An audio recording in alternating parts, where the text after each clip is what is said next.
Welcome to LOA Today.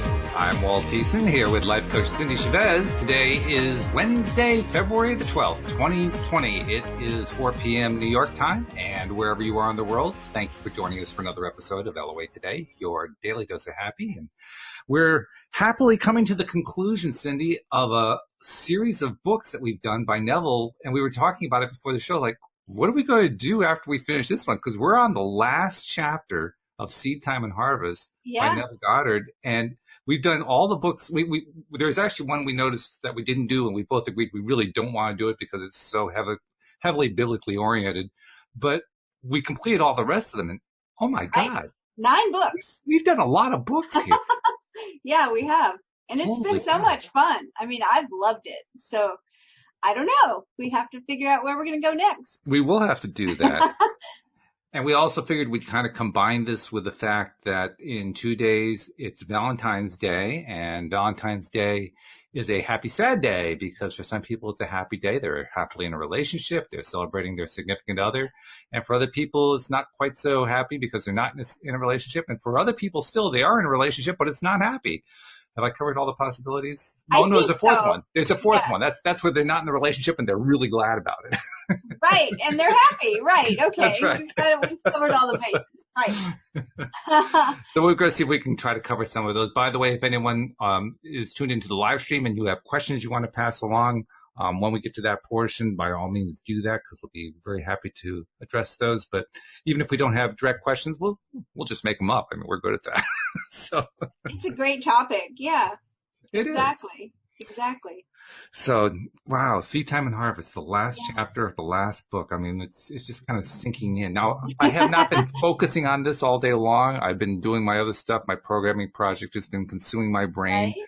And we were, again, similarly talking about how it could be challenging to go from one project to the next within a very short period of time, especially a left brain to a right brain. This is a very right-brained activity, and programming is very left-brain. So forgive me if I do stuff that sounds crazy just because my brain is not yet quite engaged. You know what? Your brain is going to be just where it needs to be. I mean, it's kind of funny, but it reminds me of in my decade of being a coach, there's been a handful of times where I didn't sleep well or something. And the next day I had a client first thing in the morning, and really early on, I just stopped worrying about things like that. I just said, you know what, it'll all work out perfectly. And and I just decided that just meant my intuition would kick in a different way, in maybe a better way.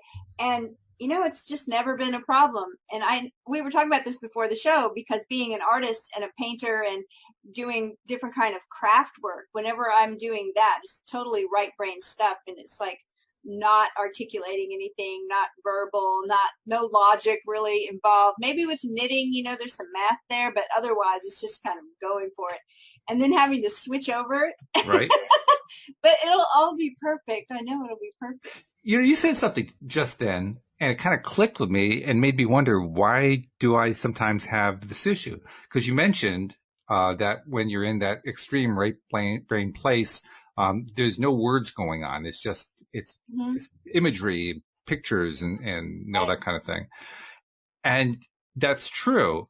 But I was also noticing, and I mentioned this again before the podcast, that when I am doing programming work, which is an extremely left brain activity, and my wife comes in to ask me a question, I always have to tell her, just stop for a moment. I need to get my brain back over to where I can communicate with you, because I'm not thinking in terms of words or dialogue while I'm doing the programming. So, I mean, it just makes me wonder. We always associate that words thing and communication thing with left brain rather than right brain, but I wonder if you can block it on the left as well. Well, I wonder if how much what you're doing isn't actually right brain stuff. Well, that could explain the headaches. No, I'm kidding. It's not so much headaches. It's more like brain strain, what is that? What's going on here? You're right. That actually is true. Because a lot of the time I'm jumping to the big picture to understand what's going on, and then jumping back to the little picture and doing all the left brain stuff. And then you're right. No wonder I'm exhausted. And sometimes when you're coding and there's a problem, it's almost intuitive to fix it. it's like, I think it's right here. Just start, That can happen. So Yeah. I think it could possibly be that you're actually really using a lot of right brain stuff. And then you have to be verbal with someone and you're like, okay, hold on a minute. You This gotta is find my words. this is when you know that you're really happy when your your right hemisphere and your left hemisphere get along well. I mean, if they Right? didn't get along, it would be a disaster. True. True. You need a unified mind here. That's right. Speaking of Well, which, you posted something today or yesterday. I can't remember what it was. And I don't even remember the details. You'll have to fill it in. But you were talking about how you had this insight about how your self-talk was actually getting in the way of your belief system. And oh, I, yeah. and I didn't read it carefully, but I gathered the gist of what you were saying. And the gist of it resonated with me in a big way because so often I get caught up in, geez, am I tripping myself in some way? Am I resisting myself in some way? And I mean, we can really kind of go down rabbit holes doing that kind of thing, exploring that kind of thing. Well, I think the post you're talking about, anybody listening to the podcast for the last few weeks probably has heard me talk about my wrist and having tendonitis in my Right, that was it. thumb Yes. and my wrist. And I'm doing all the things I'm supposed to be doing. I'm wearing a brace. I don't have it on today. Yesterday and today I took it off just to give my wrist a break from it. But I'm wearing the brace and I'm taking, stuff for inflammation and I'm putting ice on it and I'm not using it as much as I would normally. Very, very hard to just completely not use your right hand. Mm-hmm.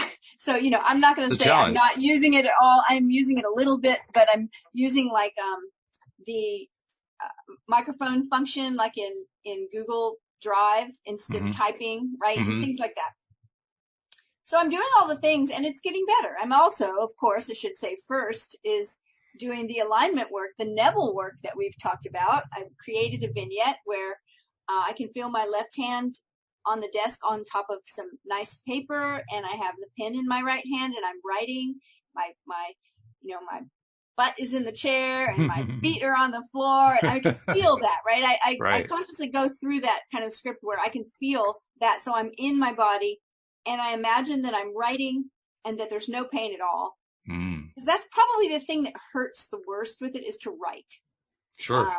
And so I'm writing and there's no pain at all. And I hear myself say to my husband, it's so wonderful to be able to write again with no pain. That's the whole vignette. So I've been doing that as well. And I've been going over to the Pivot Pals group and posting a check mark or an emoji over there on my thread saying, yes, I did this today. Congratulations. So I've been doing all of that, right? And last night, I was getting ready for bed. I was washing my face and I was just kind of, lost in thought, I guess. And I realized that my wrist, it's probably, I said in my post, and I think that's probably right. It feels like it's about 85% better. Right? I mean, it's much, much better. At the point that I went to the doctor, I mean, I could not do anything with it.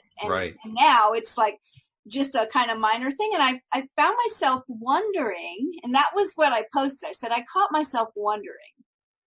I was thinking to myself, like, I wonder if this is going to heal completely or if I'm just going to deal with this minor annoyance for the rest of my life. I wonder if it's going to get all the way. And then all of a sudden it's like, and I think part of it is because of being a coach. Like I catch my clients, right? When they're wishing, when they're hoping, when they're wondering, I wonder if, I'll ever find a husband, right? I wonder if, blah, blah, blah, whatever it is. And that was the point of the post is that when I caught myself wondering, I snapped right out of that little reverie and I said, yes, it's going to heal completely. It's healing completely. I can see it. I trust my body's ability to heal.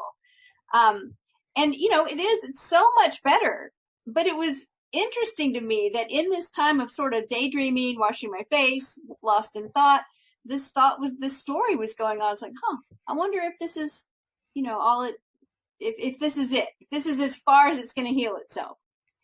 And I caught myself quickly and, changed that. Whenever I realized that I'm hoping for something, I'm wondering about if something's going to happen. Now, sometimes we wonder about things that we don't have control about. I wonder if Beetlejuice is going to explode in the next 2 weeks, right? I don't have control over that. But And, I'm willing to be completely non-resistant about the pain that I'm feeling and let it teach me whatever it's here to teach me. But I do have some control over things, actually a lot of control. I have a control over how the story I'm telling, how I'm thinking, how I'm believing, how I'm speaking to myself. That's what I have control over.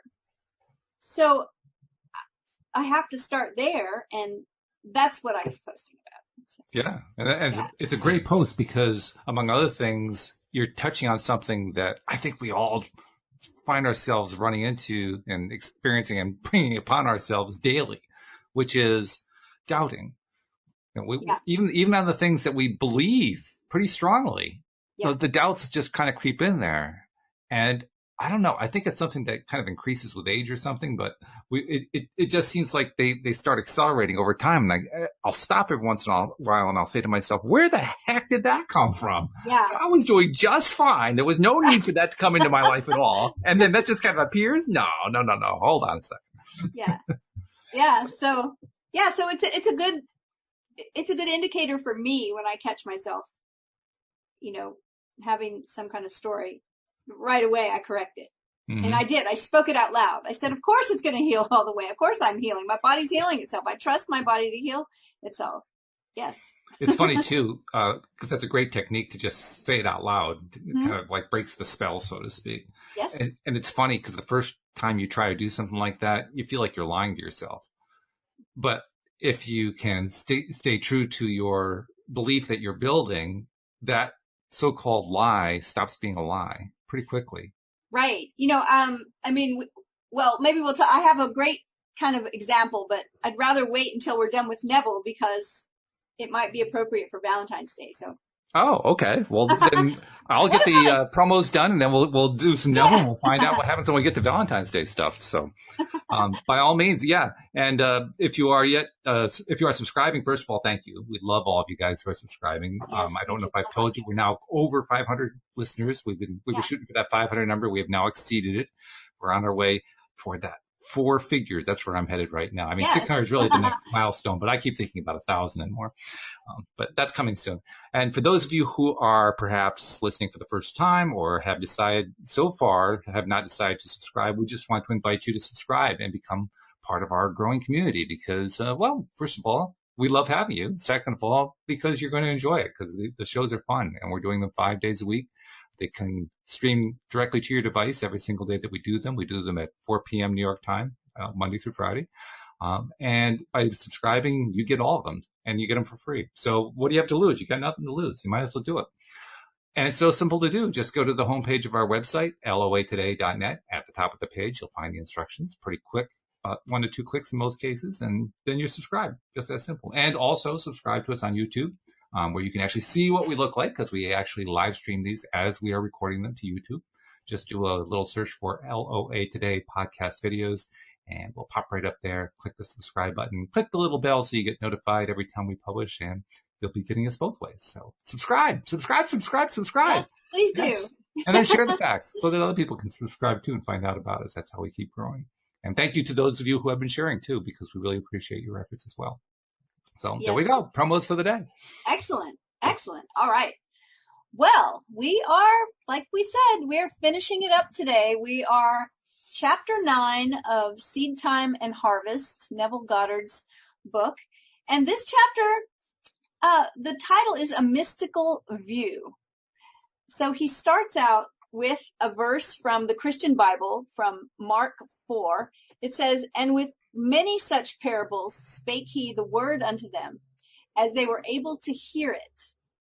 But without a parable spake he not unto them. And when they were alone, he expounded all things to his disciples." So what's interesting here to me is this idea about being able to hear a thing, right?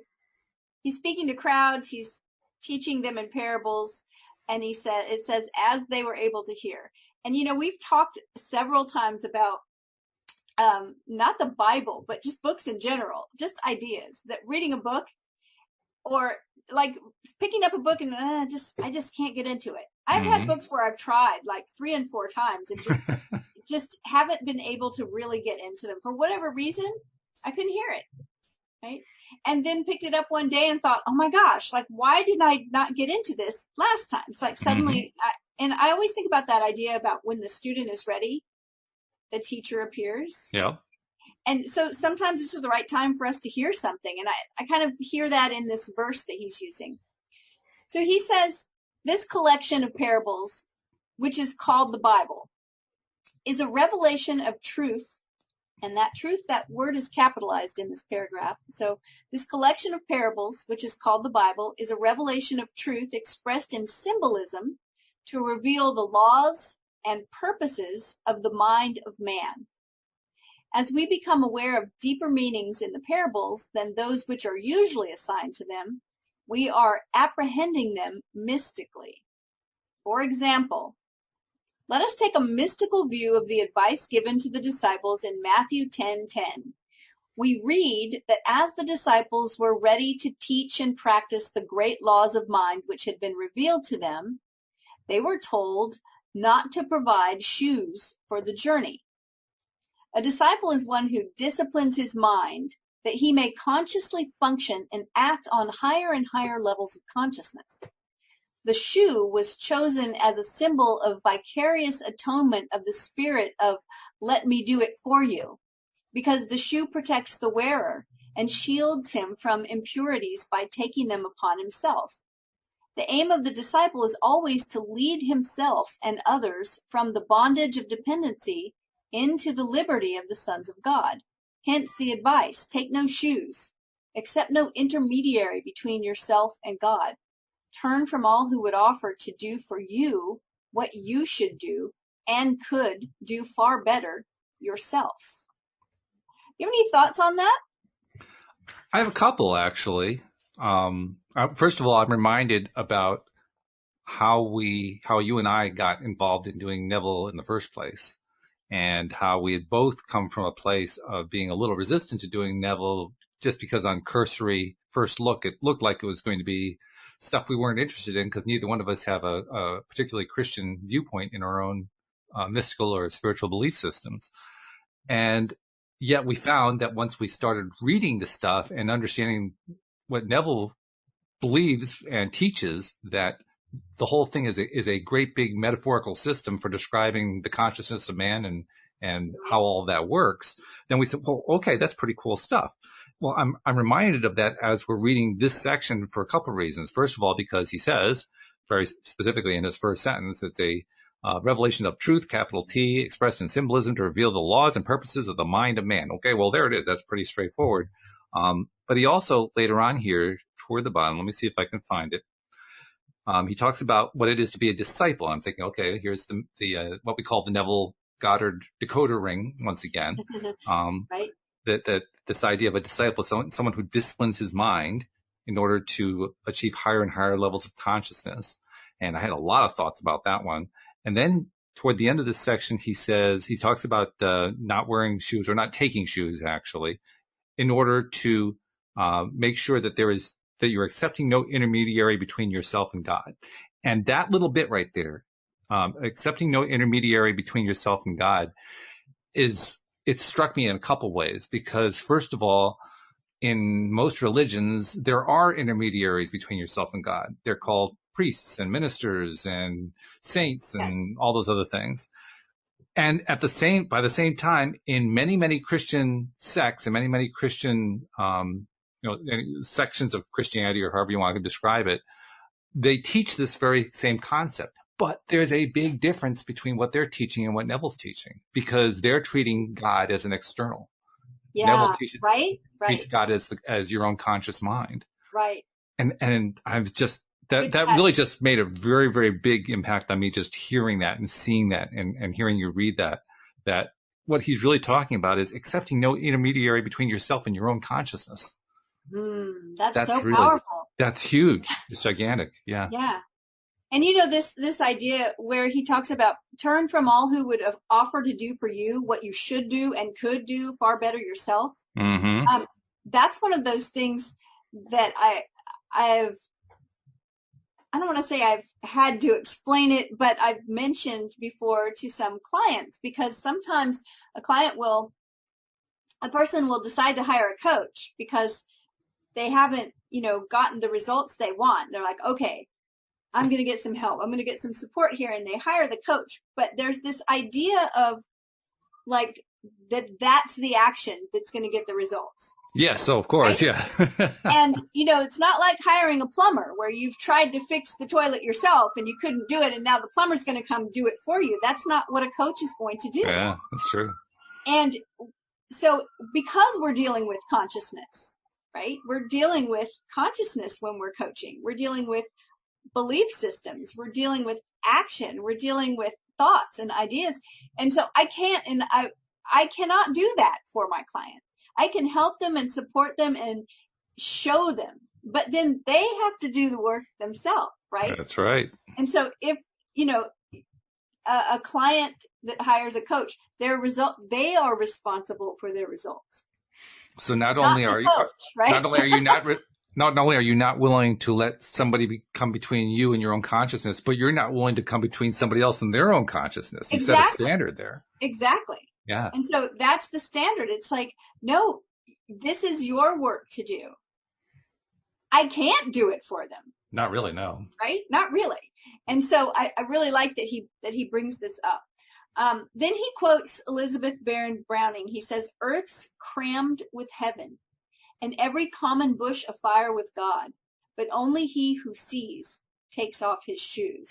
And what she's referring to there is in the Bible when Moses came upon the burning bush, right? Or actually, I think there's even other instances where someone has taken off their shoes because they're saying, I'm standing in the presence of God, and that makes this ground holy. So I'm taking off my shoes because this is holy ground. So Elizabeth Barrett Browning, in this beautiful little line, says, "Earth's crammed with heaven, and every common bush afire with God, but only he who sees takes off his shoes." Neville is saying, he's mentioned this at the very beginning, right? For those who have like ears to hear. And this is, if you can see it, you'll recognize. Yes. Right? And then he quotes Matthew, "Verily I say unto you, inasmuch as ye have done it unto one of the least of these, my brethren, ye have done it unto me." And remember that this particular verse is supposed to be quoting Jesus or Christ. And Neville's decoder ring, right, says that we are Christ. Yes. That our imagination is Christ. That our awakened consciousness is Christ. So he goes on to say, every time you exercise your imagination on behalf of another, be it good, bad, or indifferent, you have literally done that to Christ. For Christ is awakened human imagination. Through the wise and loving use of imagination, man clothes and feeds Christ, and through ignorant and fearful misuse of imagination, man disrobes and scourges Christ. So we've talked about this before. It feels like a very heavy thing to have our thoughts be responsible, right? Our thoughts about someone else be responsible. It reminds me sort of something that Florence Scovel-Shen says, and I'm paraphrasing because I can't remember the exact quote, but it basically is, if we recognized how powerful our words were, we would be much more careful about the words that we speak. It reminds me of that, right? It's like, but going to the thought, if we recognize when we're judging someone else, or when we're thinking about, or even someone we love that we're worried about, instead of using that thought energy to picture them, helped and supported and thriving in life, if we're spending that same thought energy just worrying and picturing them having a hard time, right? Yep.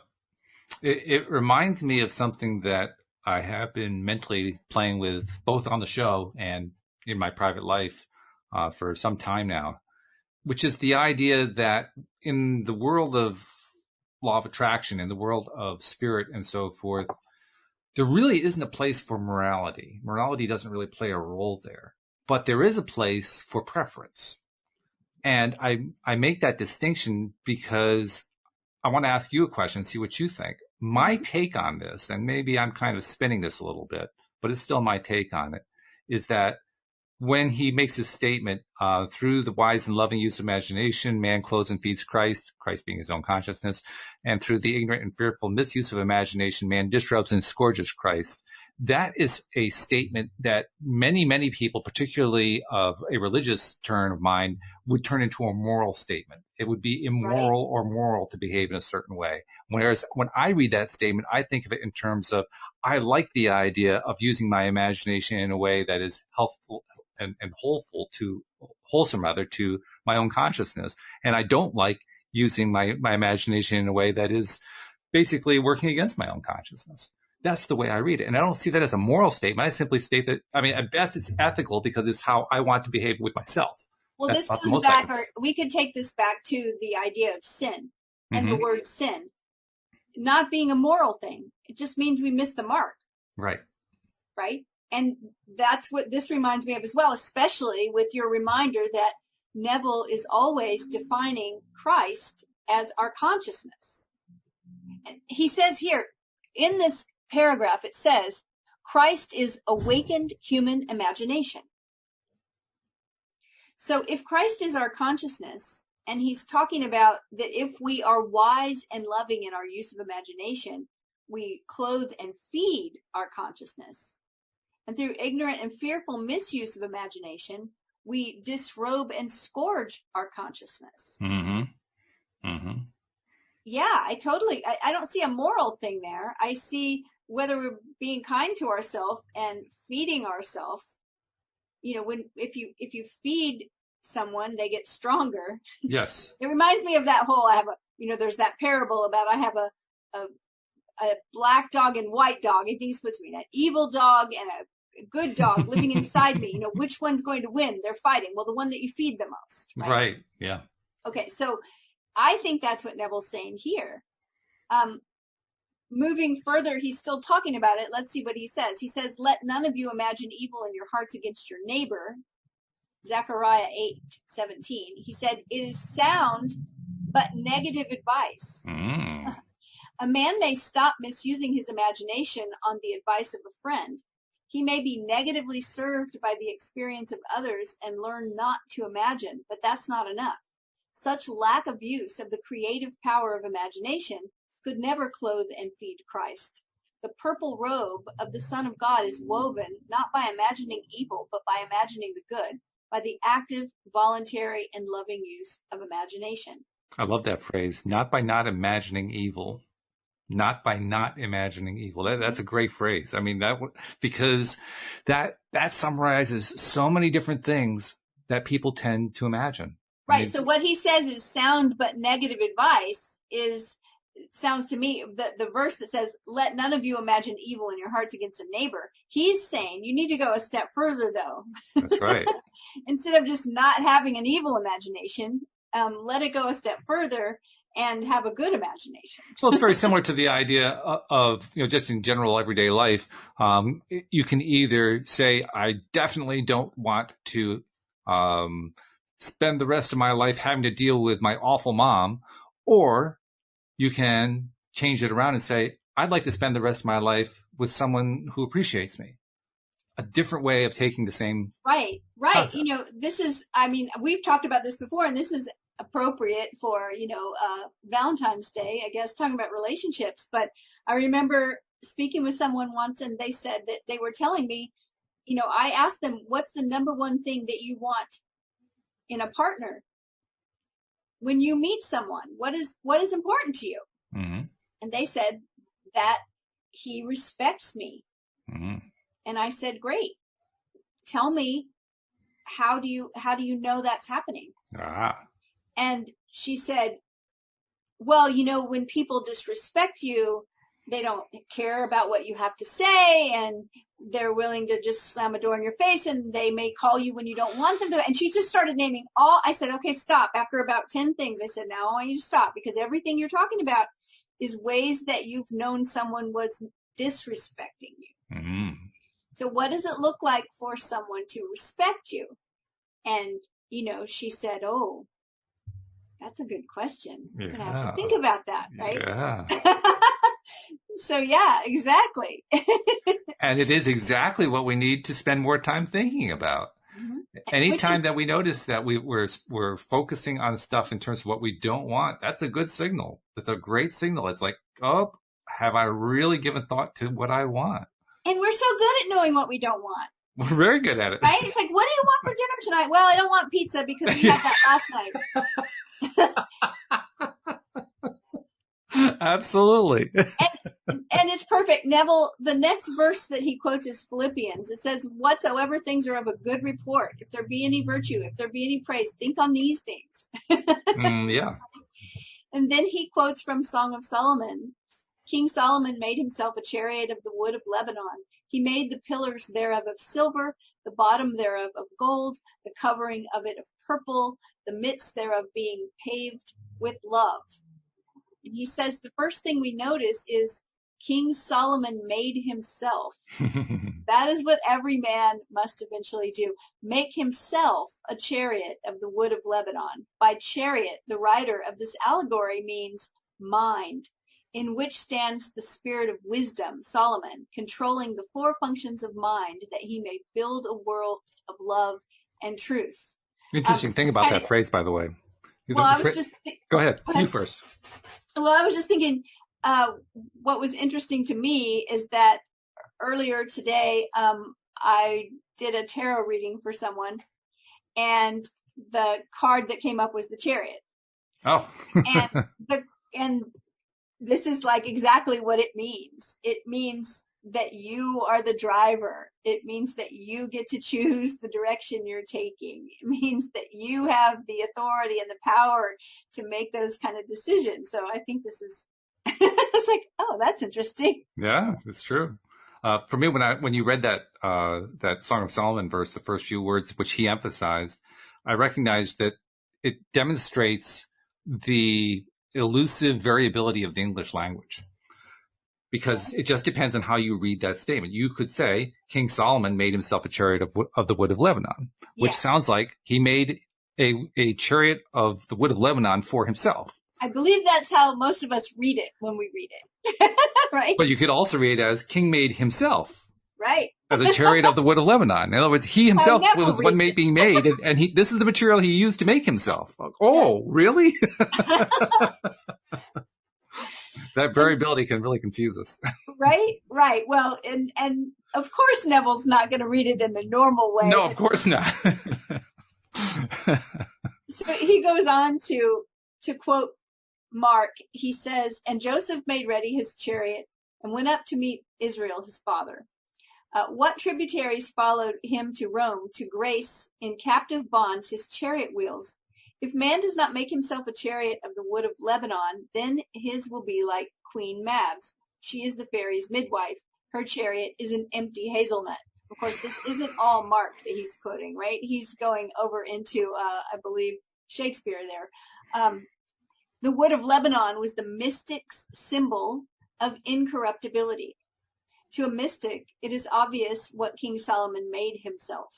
Silver typified knowledge, gold symbolized wisdom, and purple clothed or covered the incorruptible mind with the red of love and the blue of truth. And they clothed him with purple. Incarnate, incorruptible, fourfold wisdom clothed in purple, love and truth, the purpose of man's experience on earth. And he quotes Angelus Silesius, love is the sage's stone. It takes gold from the clod. It turns naught into aught, transforms me into God. Now, I have a question for you. First of all, I have to note, we just came to the end of the book. So there it is. We finally finished, okay? But even though we finished, I'm still not done. As usual, I have another question or another thought to bring into it. Good. He, in this section, is basically laying out some very, very strongly metaphorical views, metaphorical ways of understanding things. He says it pretty carefully. Gold symbolizes wisdom. Silver typifies knowledge. Purple is a mixture of love and truth. So he's laying out these basic concepts, and as he's doing that, and basically creating an image in our minds in the way he's doing it, partly because of the way they're written poetically. What's coming through to me is that what he was really saying is all of this is aspects of love. And now I have a question for you. He Mm-hmm. has touched on love before. I know he has in a number of the places that we were reading in the other books. But in this case, I'm having trouble putting this into words. I get the feeling he's saying he's trying to lay out for you everything is love. Everything is. And that all the different aspects of it that we appreciate and admire and focus on and so forth, those are the silver being knowledge, the gold symbolizing wisdom, blah, blah, blah. That's all that stuff that kind of goes along with it. But it's really just one great big love thing going on here. Yeah. It's all love. And the reason I mention that is, in my viewpoint, source energy is love. Source energy, of course, being an Abraham Hicks concept. Right. So I'm equating this to that concept that Abraham Hicks has. I'm saying this is basically the same thing as what Abraham Hicks talks about when they talk about source energy. So I'm just thinking that Neville, in his way of expressing things, is talking about source energy. Well, I mean, I believe Neville would say source energy was consciousness. Yes. Right? I mean, and this is so important to get, because it's so often that we see the source for us as external. Mm-hmm. Right? Yeah. And it's not. It isn't. It's not. And so I think I hear what you're saying. I think Neville is using different words and different phrases, but he's talking about the same thing. And he's talking about consciousness. By the way, there is one other thing that I want to throw in there, and I'm curious to hear what you think Neville would say about this. I'll let you'll be Neville, and I'll be like the devil's the devil's advocate for a moment. All right. You just said it very nicely. Source energy, love, is not external; it's internal. But by the same token, it's both, because the external is a reflection. It's like an extension of the internal. And I don't say that in order to muddy the waters. I say that to point out that when we say that this stuff isn't external, what we mean really is that it's not exclusively external. It's not right. Eternal, exclusive to the internal. It means that it's not coming from somewhere outside of ourself. But by ourself, I'm not talking about my body, because my consciousness isn't stuffed inside this little body. My body is inside my consciousness. Right? Mm-hmm. We're Mm-hmm. bigger than our body. Yes.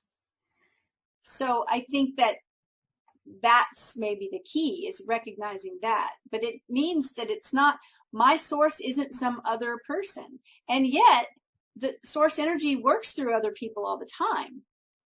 I mean, that's how the universe works. And right? It's all interconnected. I mean, it's not like like drops of water. Where does the water end? Where does the water start?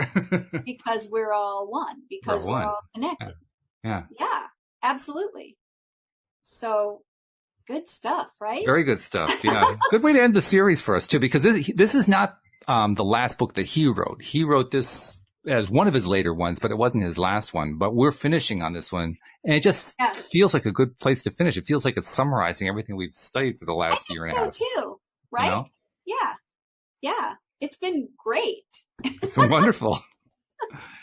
And we've learned so much. And, I think if I had to guess what the best thing that's come out of these years of going through all the Neville books, it's been such kind of hyper focus on the vignettes. Yes. Right? On assuming the feeling of the wish fulfilled. That's right. And seriously, like it was a real eye-opener to me last night when I found myself wondering if my hand was going to heal all the way.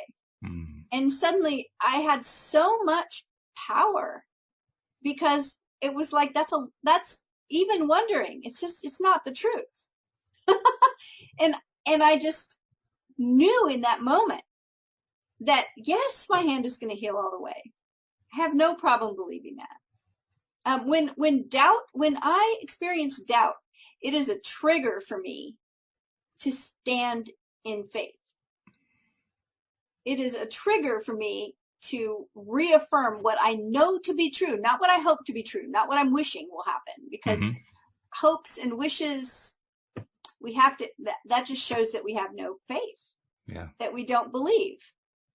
So in the same vein, I was working with someone who I've worked with lots of people who have a doubt, right? And especially when it comes to, because I'm a relationship coach, so relationship stuff, have a doubt about relationship and feel like it's really great to be on a coaching call with a good coach.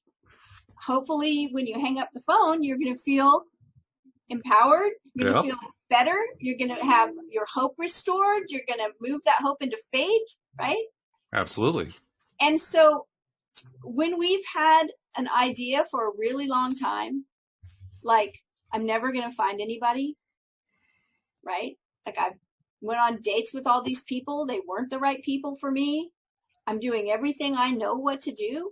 I'm getting out there. I'm meeting people. I'm mingling. You know, I take good care of myself. I think I'm pretty smart and I think I'm cute. And, you know, why isn't any guy going for me? And it's not working out. It's not working out. Never works out for me. No matter what I do, it doesn't work out. Doesn't work out. When we tell that story for years, right, it creates neural connections in our brain that believe that story. That is the belief. And what happens with things we believe? We begin to create them, right? The thinker thinks and the prover always proves. We always prove ourselves right. We always prove ourselves right. It's true. So if I'm working with someone and they, you know, I love it when we hang up the phone and they're like, oh my gosh, I can see it. This is going to happen for me. I feel better now. I've been telling myself this story and it's going to be better. And then they get really pumped up about it. And they say, you know what? I felt so good after our call. I was like convinced I was going to meet somebody this week. Like I was so fired up. I was so like, yes, of course it's going to happen. And then it didn't happen. Right? And this is the way I always explain that, is that you have to keep going. Right. Right? When you join the gym and you've gone for a week and you come home and get on the scale, or you flex your muscle and you say, this weight doesn't feel any lighter. I have not lost an ounce. Nothing's happening. It is not working. And I'm like, you have to keep going. You have to keep going.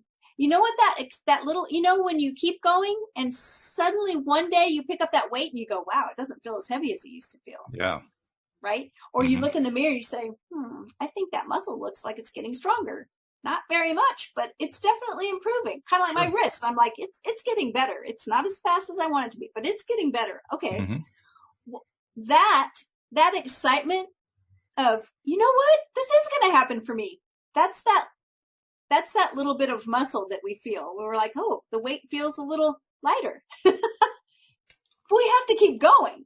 Exactly. We have to stay in that frame instead of letting a week go by where we don't see any movement towards what we want in the outside world, cause us to go right back to that place where we go, it's not going to happen for me. Why? Because that story, we've been telling that story for so long, those neural connections are so strong. We have to keep going until they unhook and until the neural connection, which is the symptom of which is our story, starts saying, oh, it's going to happen. I know it's going to happen. Like I said last night, as soon as I heard myself wonder, I said, are you crazy? Of course your wrist is going to heal all the way. Of course it is. Yeah. Yeah. What you're describing is, in a nutshell, it's learning how to build a belief. Yes. We do it like we build muscle. We keep going. That's right. Yeah. And it happens over time. That's why we call them processes. A process doesn't happen instantly in most cases. In some cases it can. It's possible. It's not like it's impossible to happen quickly. It can. But normally a process is an ongoing process because we're still learning to get to the place of total belief, 100% belief. Right. So trust the process. Yeah. That's what we have to do. In the process of learning to trust ourselves, we have to trust the process, that if we keep going, it's going to happen. It's kind of like that, what is it called? The Valley of Disappointment on the chart. It's like we always want to go like this up to the top, but really the curve is that swooping, and that bottom part where we're going to the gym every day, where we're going on dates and meeting people, where we're doing, investing or looking for more business, when we're doing it and we're just not seeing the money come in. We're just not meeting anybody that we think is right for us. We're just not feeling like our wrist is getting all that much better. That's the valley of disappointment. Absolutely, it is. We have to keep going through that valley until we get to the other side when we start seeing tangible results. But the longer we've been telling ourselves that story of it not happening, the longer we may be in that valley of disappointment, because it takes time. And the fact is, when you do see that little tiny bit of muscle growth that you were talking about, you got to celebrate it, because that's how you climb out of the valley of disappointment. Right.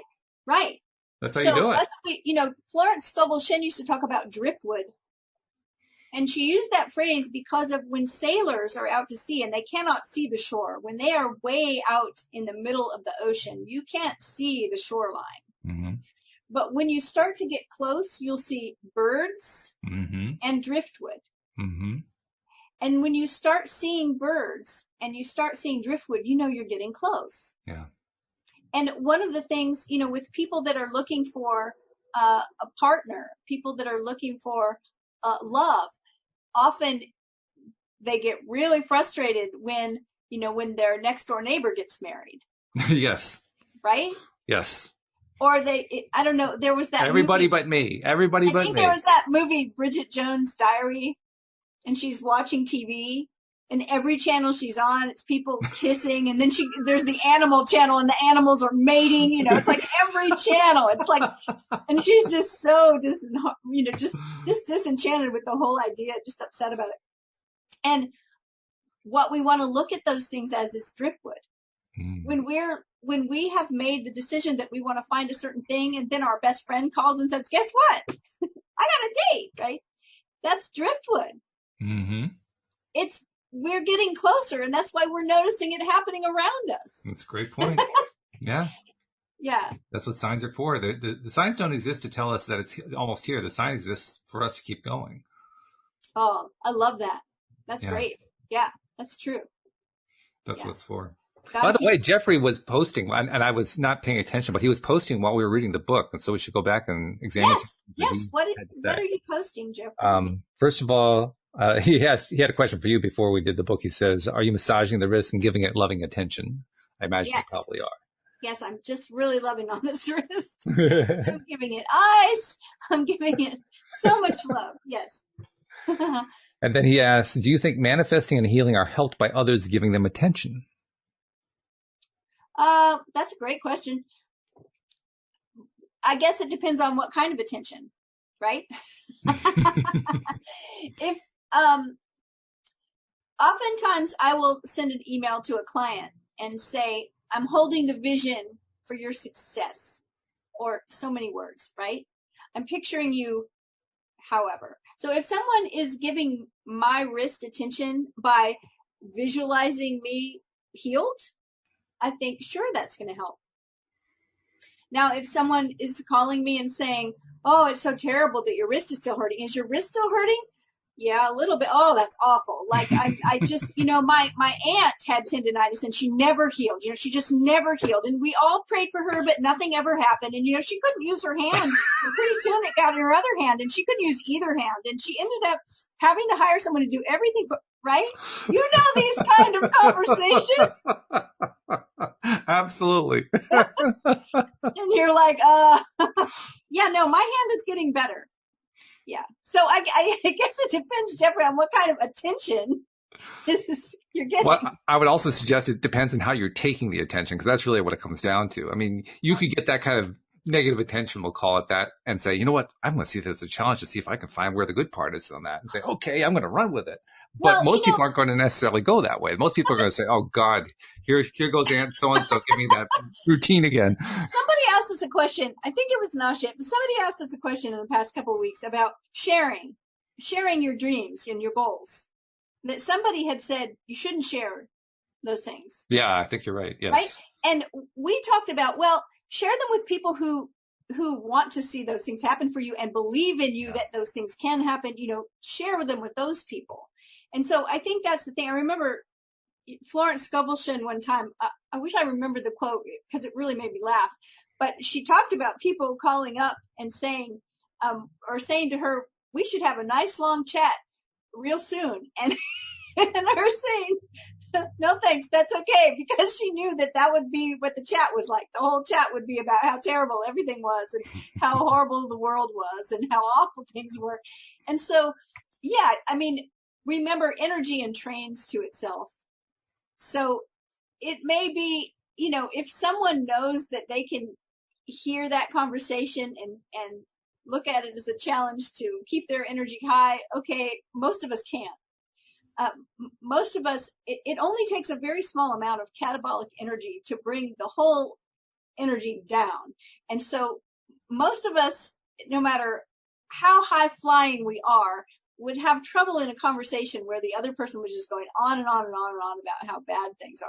And telling you as a coach, when someone starts to argue for their limitations with me, I stop them. Right? I stop them. And Sure. It's not because I want to protect myself from entraining to their energy, but because I see what it can do to them. Absolutely. Right? Yeah. So it's like, I'm going to stop you right there. I had a client one time in a phone call say about herself, oh, and I did blah, blah, blah. And she said, because I'm so stupid. And she said it twice. She said it twice. So I said it about 15 times. I said, well, because you're stupid, like you were just telling me, because you're so stupid. And that's why this happened, because you're so stupid. And by the time I finished, she said, oh my God. Like, she was starting to be in tears, but not because I hurt her feelings, because she realized this is how she talked about it. Yeah, exactly. Right? Yeah. And so, I've only done that a couple of times. Most of the time I just say, okay, I'm going to stop you right there and I'm going to ask you to recognize what you just said. Right. How can we reframe this? How can we look at this in a different way? Because it's just a story. These are all just thoughts. They're just stories. What would be a different story? It's good. It's really good. Right? Then Jeffrey did ask specifically about stuff from the last chapter of Seedtime and Harvest. He said in the story about King Solomon, what is the wood of Lebanon? In other words, what does that represent metaphorically? Well, I think Neville talked about what it meant. He talks about the chariot standing for the mind. I don't know. I know that Lebanon is famous for its cedar trees, and that wood is supposed to be prized, or at least it was in the time that the Bible was written. So that's a great question. I'm not sure if that particular kind of wood has a meaning, but I'm sure it does. I'm not sure what it is. I have a Jewish encyclopedia over here that I should grab and see. We know it means something. Well, he actually has a follow-up that isn't so much a question, but is more of his answer to the question, which is, he says, all of our chariots are made of different materials. Interesting, right?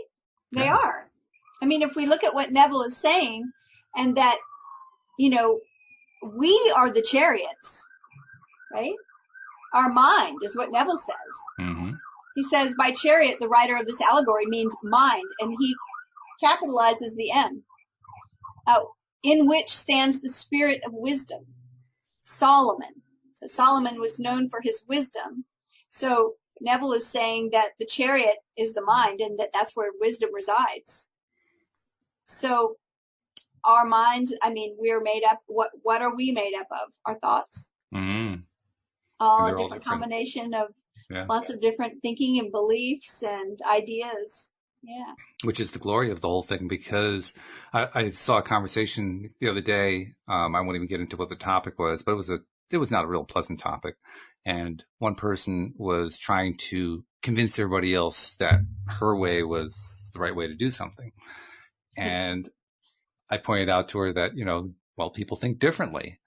And, people, if you're expecting everybody to think your way, you're probably going to be disappointed, because everybody has their own way of thinking. And isn't that a good thing? Because if everybody thought the same way, the world would be a really dull place. And it took her a while, but she finally liked that, because she realized, yeah, that's true. It would be a very dull place. Well, it's good. The more we can, and that's my whole thing with when people ask me if I believe this or that, certain things I have control of, right? Like I can do certain things to heal my body, and my belief around my body healing is important. Mm-hmm. But when we get into kind of, eschatology and different things, or, people say, do you believe this? Do you believe that? And you've heard me say it lots of times, say, oh, I don't really have any beliefs. I just like to entertain ideas, right? If we can get to that place, then we're not so inflexible with other people's thoughts and ideas. Because if we have a bunch of rigid beliefs, and this is the way it is, and this is what I believe, then more likely than not, other people's beliefs are going to feel like they're coming against my beliefs. And if I'm rigid in them, then I have to reject what your way of thinking is, because it's not the same as mine. And that's just not a place of real high energy where we can consciously create well. Yeah, the way I like to think about that is to remind myself that it isn't so much what my beliefs about others is. That's not the important one. The important one is, what are my beliefs about myself? What do I believe about me? Those are the ones that count. And really, nobody else has any kind of input on that anyway. It's me. I'm the only one who has that input. So it's not like it's a contest. It's not like somebody else's idea has to come in and challenge my idea. No, it's just, what do I believe for me? That's really it. Yeah. Great question. And then he finished up by saying, all you need is love, a little quote from the Beatles. Yes. And I believe all of your best dreams are becoming reality soon. Oh, he also had erased something where he asked if supporting each other's vignettes in the Pivot Pals groups helps. And I'll just say yes, I think it does. Yes, absolutely. Yeah. And if anything, it just helps to have someone supporting you when you know someone else is supporting you. And that's always helpful. Yeah, absolutely. Nothing like being reinforced on something that you're trying to build, because when you're trying to build the belief, it's a little bit shaky at first. That's why you're starting to build it. Right. That's why we have these ups and downs. Oh, I felt so excited. I was so sure, and then it didn't happen, and now I'm back down to the bottom. Yeah. Yeah.